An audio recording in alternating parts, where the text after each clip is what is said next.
आखिर कारण क्या है? तो राम जी ने कहा कि जल चढ़ानी जी ने चढ़ाया, ब्रह्मा जी ने चढ़ाया, माता पार्वती ने जल चढ़ाया। तो ये एक प्रसंग आता है कि फिर रावण भी तो जल चढ़ाता था, उसकी बुद्धि विपरीत कैसे हो गई? उसकी बुद्धि कैसी विपरीत? और अपन कहते भी हैं विनाश काले विपरीत बुद्धि। विनाश का जब समय होता है तो बुद्धि विपरीत हो जाती है। ये अपन कह रहे हैं,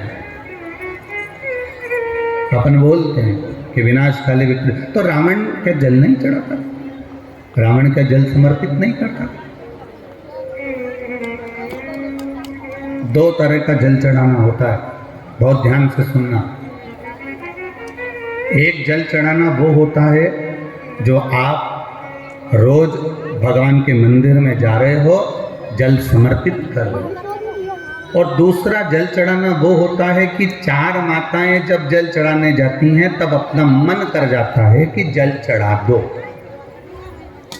चार लोग जा रही हैं तो अपने भी चलो। या कोई बीमार पड़ गया, कोई दुखी हो गया, कोई कष्ट में आ गया तो मंदिर याद आ गया। जल चढ़ाना या फिर कुछ कामना हमारे भीतर है तो हमने जल चढ़ा दिया, कामना पूरी हो गई, जल चढ़ाना बंद कर दिया, हमारा कार्य पूरा हो गया और जल चढ़ाना हमने बंद कर दिया।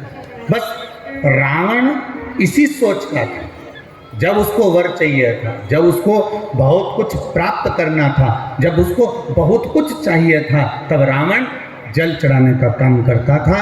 तब रावण भगवान की आराधना करता था। और जब रावण के पास में बहुत सारी विद्याएं एकत्रित हो गई, जब रावण के पास में बहुत सारा बल एकत्रित हो गया, जब रावण के पास में बहुत सारी विद्याएं एकत्रित हो गई, तब रावण जल चढ़ाना बंद कर देता। फिर रावण को किसी ने अकल दी, फिर रावण को किसी ने बुद्धि दी कि वो इंद्र तो तुम्हारी सभा में आया ही नहीं। तब फिर जल चढ़ाना प्रारंभ कर दिया कि इंद्र मेरे अधीन हो जाए। फिर जल चढ़ाया, अग्निदेव मेरे अधीन हो जाए, वायुदेव मेरे अधीन हो जाए, ये जल नारायण मेरे अधीन हो जाए, ये देवता मेरे अधीन हो जाए, सारे ग्रह मेरे अधीन हो जाएं। भगवान जल चढ़ाते हैं और भगवान शंकर से वर प्राप्त करते करते सबको अपने अधीन कर लेते हैं। तब अब रावण ने कई बार जल चढ़ाना बंद भी किया।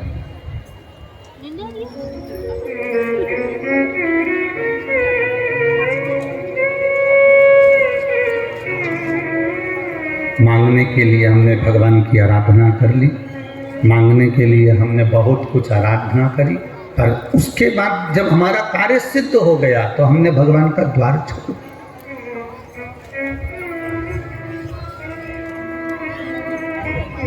हमें रावण जैसी बुद्धि नहीं लाना, हमें रावण जैसी विद्या नहीं चाहिए।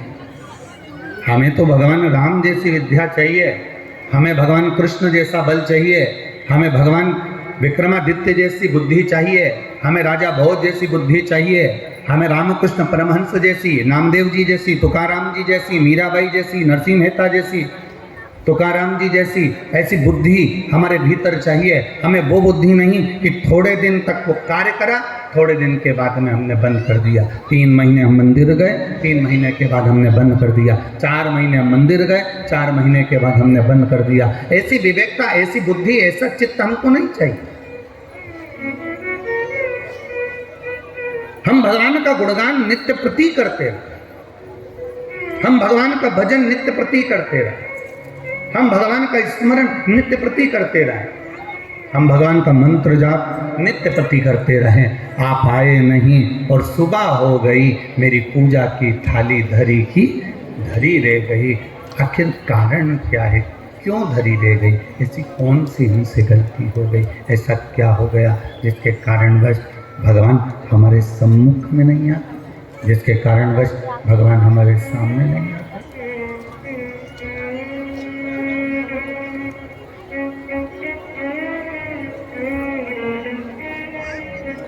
शंभो शरणे पड़ी मांगो घड़ी रे, दुख काटो दया करी दर्शन पहुँचें, हम नित्य प्रति भगवान की शरणागति में पहुँचें तो हमारी जीवन की एक आनंदता है। थोड़े दिन पूजा बंद कर दिया, थोड़े दिन जल चढ़ाया बंद कर दिया, दुख आया बंद कर दिया, तकलीफ आई बंद कर दिया, बीमारी हो गई, कष्ट आ गया, मंदिर भी गए, जल भी चढ़ाया तो भी बीमारी नहीं मिट रही, बहुत पूजा अर्चना कर ली तो भी बीमारी नहीं मिट रही, बहुत आराधना कर ली तो भी बीमारी नहीं मिट रही। ये मत सोचना कि भगवान ने तुम्हारे लिए दुख दे रखा है, ना ना, थोड़ा हमारे पूर्व जन्म का भी कर्म हमको भोगना पड़ता है इस मृत्यु लोक में आकर। कल सोमनी की कथा सुनी थी ना आपने, सोमनी की कथा कल अपन ने सुनी।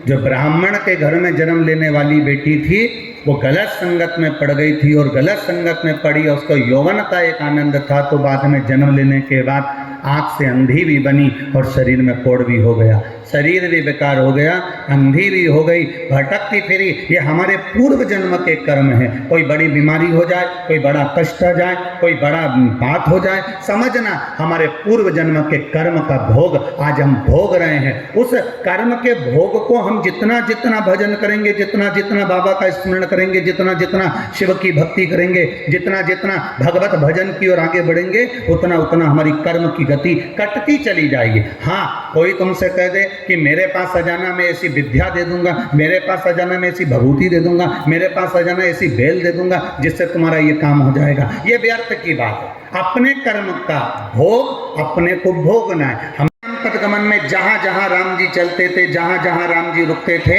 उन्होंने शंकर भगवान के शिवलिंग की स्थापना करी। आप कहीं पूछेंगे ये राम जी कहाँ के, तो कोई बता देगा ये राम जी के हाथ के हैं, राम जी ने इसकी स्थापना करी थी। पूरे भारत की भूमि पर जहां से राम जी चलकर वन में से गए हैं, वहां अयोध्या से लेकर लंका तक के बीच में जहां कहीं पर भी जाओगे तो तुम्हें जो शिवलिंग मिलेंगे वो लोग कहेंगे ये पांडवों द्वारा बना, ये भीम के द्वारा बना, ये अर्जुन के द्वारा बना, ये नकुल के द्वारा बना। लोग कहेंगे ये राम जी के द्वारा बना, ये राम की स्थापना, ये सीता जी ने स्थापना करी थी, ये लक्ष्मण जी ने स्थापना करी थी, ये हनुमान जी ने स्थापना करी थी। पूरे राम पथगमन पर जितने शंकर जी के मंदिर मिलेंगे, उस मंदिर में आप पूछेंगे तो कहेंगे ये राम जी की स्थापना, राम जी ने स्थापना करी थी। राम और राधा से चलता था, वह धर्म को समाप्त करते हुए चलता था। राम जी ने यज्ञ करवाया, राम जी ने क्या करा, यज्ञ अनुष्ठान करवाया। रावण ने क्या करा, कोई यज्ञ कर रहा था तो उसमें रक्त का मटका डाल दिया।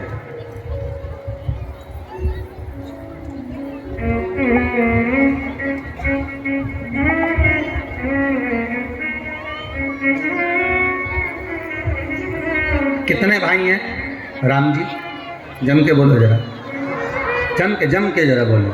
4 भाई। राम जी का नियम है जल चढ़ाए बिना जल नहीं पीते, ठीक है।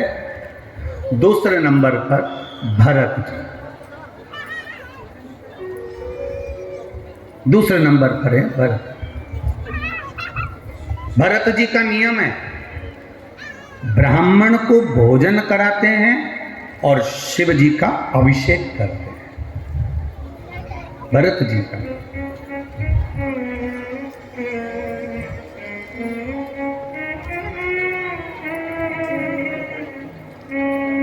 ये भरत जी का नियम।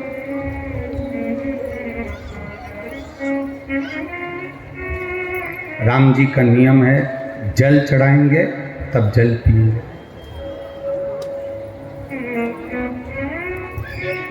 और भरत जी का नियम है ब्राह्मण को भोजन कराना, संत को भोजन कराना, गुरुजन को भोजन कराना, कोई आ गया अतिथि दरवाजे पर उसको भोजन कराना और उसके बाद भगवान शिव की भक्ति में शंकर जी का अभिषेक करना।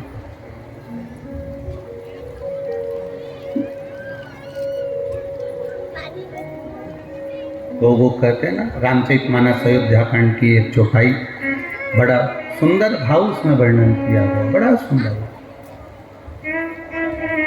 अरे विप्र जेवाई देहि दीन दाना, विप्र जेवाई देहि दीन दाना, शिव अभिषेक करहि विधि नाना।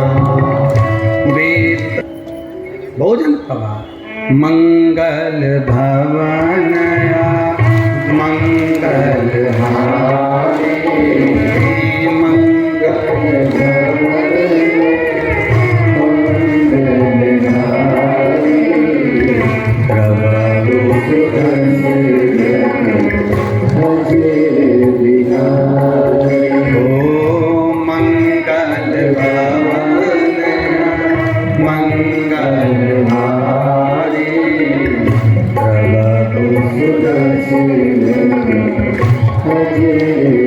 भरत जी का नियम बड़ा प्रबल है। भरत जी उस नियम को निभा रहे, अभिषेक रोज कर रहे हैं प्रतिदिन, और प्रतिदिन अभिषेक के साथ में ब्राह्मण का भोजन। शिव अभिषेक।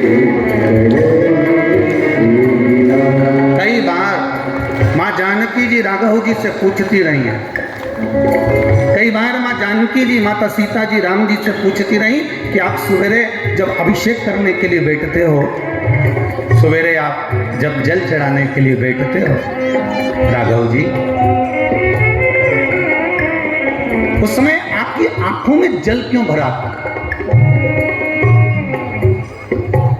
आपके नेत्रों से जल क्यों झलक रहा में चला जाता? कभी कभी अचानक, कोई कारण नहीं है रोने का, फिर भी आंखों में जल।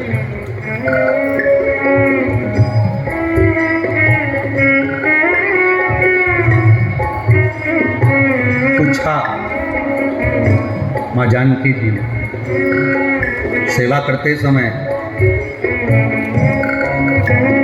स्मरण करते समय आपकी आंखों में ये जल, जैसे मेरा नियम है, जैसे मेरा नियम है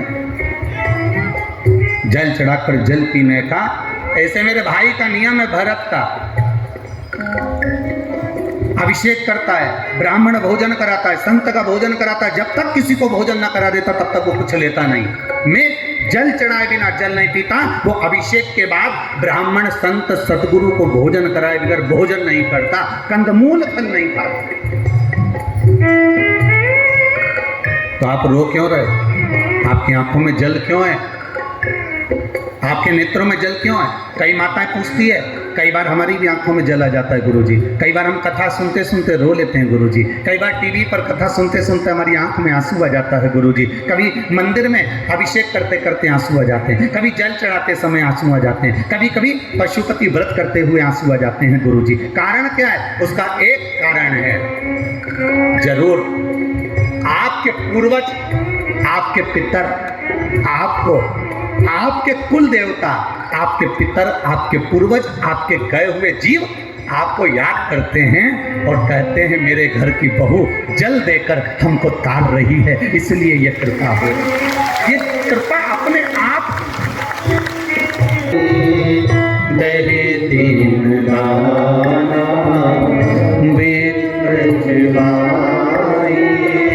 देहि दीन दाना शिव अभिषेक कराई देवी नाम। शिव अभिषेक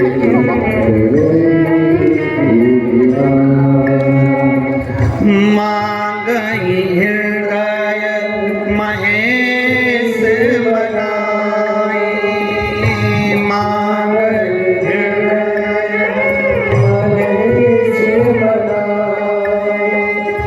कुशल मातु पितु परिजन भाई, कुशल मातु पितु मंगल हारी, मंगल मंगल हारी प्रभु हरे मंगल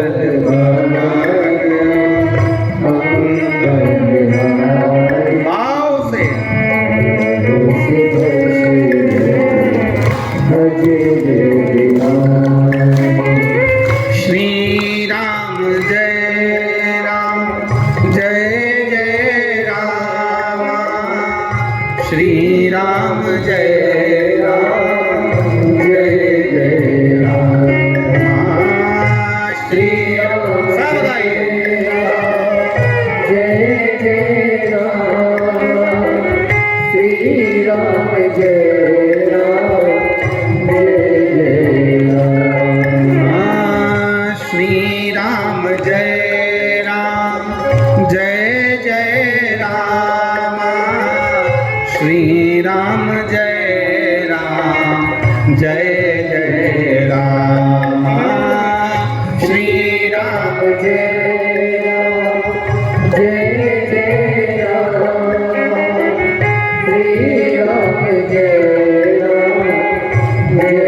जानकी है क्योंकि बेटा हमारा विश्वनाथ है।